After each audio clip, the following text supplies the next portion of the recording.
Hello everyone. तो India बनने जा रहा है fourth largest economy of the world by 2026। ये है बिजनेस वर्ल्ड की खबर जो कि कहती है that India is set to surpass Japan as the fourth largest economy by 2026।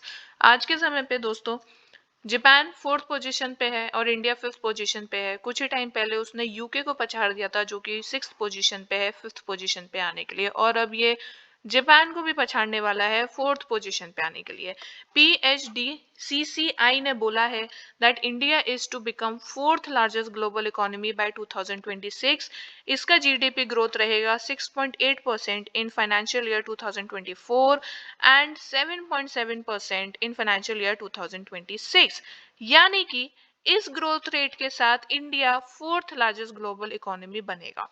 इसने कुछ रिकमेंडेशंस भी दिए जैसे कि इनकम टैक्स रेट्स को कट कर दिए जाए, ठीक है। ऑल्सो इनकम टैक्स रेट को एग्जेम्प्ट कर दिया जाए, उसका एग्जेम्पशन लिमिट 10 लाख तक बढ़ा दिया जाए और 40 लाख से ज्यादा तक ही मैक्सिमम टैक्स रेट रखा जाए जो कि होगा 30%।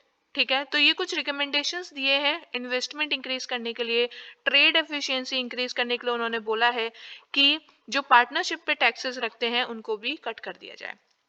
आगे बढ़ते हैं और देखते हैं largest economies in the world. US, China, Germany, Japan and India, और अब इंडिया बहुत जल्दी इस जगह हमें देखने के लिए मिलेगा। तो आप दोस्तों इस नजर डालिए इसे ग्राफ पे, ये मैं लेटेस्ट आपको डेटा दिखा रही हूँ, जीडीपी कंपैरिजन है जापान एंड इंडिया का। तो आप देखेंगे कि ज्यादा डिफरेंस अब रहा नहीं है, ठीक है।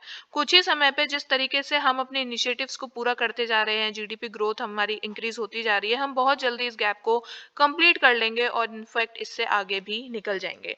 तो आखिर क्या है रीजंस जो कि इंडिया को फोर्थ लार्जेस्ट ग्लोबल इकोनॉमी बनाने जा रहे हैं। सबसे पहला रीजन है आपका कंसिस्टेंट जीडीपी ग्रोथ। आप देखिए 1950-51 से 2023-24 तो कंसिस्टेंट हमें ग्रोथ देखने के लिए मिली है। ऑफ कोर्स कोविड के टाइम पर हमें एक डिप देखने के लिए मिला था, बट हमने उसके बाद फिर से रफ्तार पकड़ ली।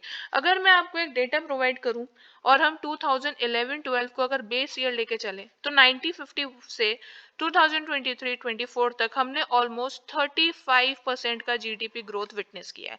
ऑलमोस्ट 35%, इनफैक्ट इससे कुछ ज्यादा ही रहा होगा, ठीक है। तो 5 लाख करोड़ अराउंड था जब 1950-51 था, ठीक है। उस टाइम पे 5 लाख अराउंड करोड़ था एंड अब वो 170 लाख करोड़ हो गया था 2023 के टाइम पर।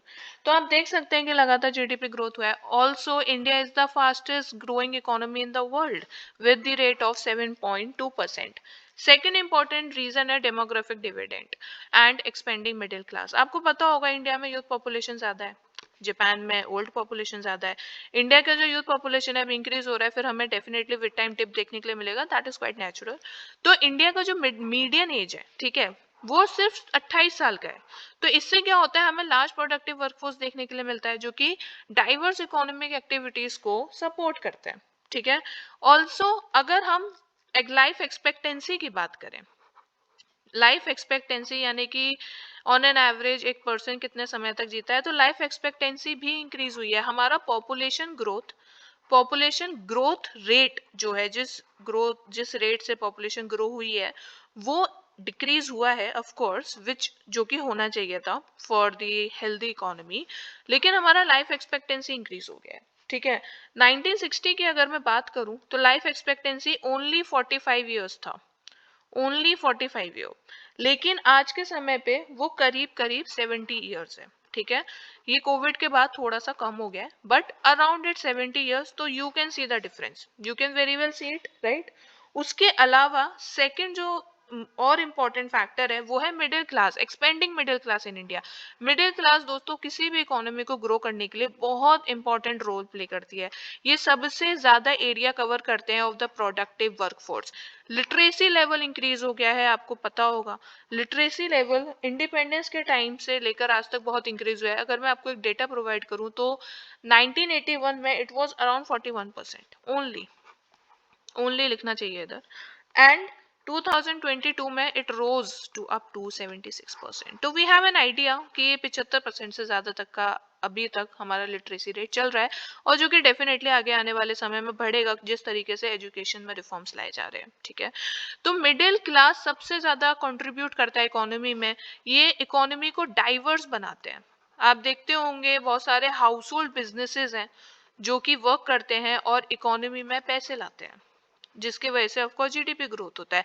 एक आप कहते हैं ना कि एक बैकग्राउंड लेवल पे या फिर मैं कहूँ ग्राउंड लेवल पे जो डेवलपमेंट होता है ना, वो बहुत ज्यादा डिपेंड करता है मिडिल क्लास में कि उनका वर्किंग कैसा है, उनका बिजनेस कैसा है, वो कितना प्रॉस्पर हो रहे हैं, उनके वेलफेयर के लिए गवर्नमेंट कितना काम कर रही है। तो at the ground level development of middle class matters the most, and fortunately India में मिडिल क्लास लगातार बढ़ रही है।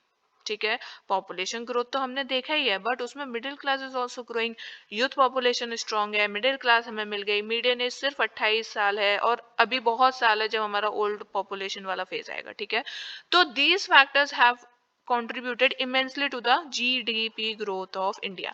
आगे चलते हैं और देखते हैं बाकी फैक्टर। सबसे इंपॉर्टेंट फैक्टर आपका आ जाता है इकोनॉमिक रिफॉर्म्स। आपको पता होगा 1991 में इकोनॉमिक रिफॉर्म्स को इंट्रोड्यूस किया गया था bye PV Narasimha Rao government. तो उन इकोनॉमिक रिफॉर्म्स ने क्या किया है, ट्रेड के सारे द्वार खोल दिए, इंडिया को एक क्लोज्ड इकोनॉमी से ओपन इकोनॉमी बना दिया, राइट। तो ट्रेड हमारा इतना ज्यादा इंक्रीज हो गया कि आज के समय पे इंडिया लीड करता है, especially when it comes to IT, when it comes to pharmaceuticals, when it comes to software equipments, India is leading, okay। and लगातार हमारा जो एक्सपोर्ट कॉम्पिटिटिवनेस है वो भी हेल्दी होता जा रहा है। तो trade has increased with this economic reforms. इसके अभी तक भी ऑफकोर्स बहुत सारे रिफॉर्म्स लिए गए हैं, जैसे कि मैं आपको कुछ उदाहरण बता देती हूँ जो कि बहुत छोटा सा एक हिस्सा है जो जितने भी इनिशिएटिव्स लिए गए हैं, जैसे कि मेक इन इंडिया। ठीक है, मेक इन इंडिया लिया गया है, आत्मनिर्भर भारत बनाने की लगातार ये हमारी पहल सरकार हमसे करती रहती है। Make in India, vocal for local, ठीक है। तो these are very few initiatives which have been taken to increase the trade efficiency. उसके बाद अदर फैक्टर्स हो गए डिजिटाइजेशन। ठीक है, डिजिटाइजेशन में एआई में हम लगातार आगे बढ़ रहे हैं, यूपीआई हर जगह यूज होता है, तो इससे भी काफी एक बूस्ट मिलता है इकोनॉमी को। डाइवर्स इकोनॉमी है, दैट इज एग्रीकल्चर। आपको पता ही होगा इंडिया एक एग्रेरियन इकोनॉमी रहा है, लेकिन अब इंडिया सर्विस में भी प्रॉस्पर कर रहा है, इंडस्ट्रीज में भी प्रॉस्पर लगातार कर रहा है। गोल ऑफ सस्टेनेबिलिटी है COP19, COP29 हुआ अजरबैजान बाकू में, उसमें भी इंडिया ने ग्रीन इकोनॉमी के लिए लीड किया था। So these are the other factors which have contributed to India becoming the fourth largest economy by 2026। So that was it. Thank you very much for watching. You can connect me with me on Telegram and other platforms. Keep studying.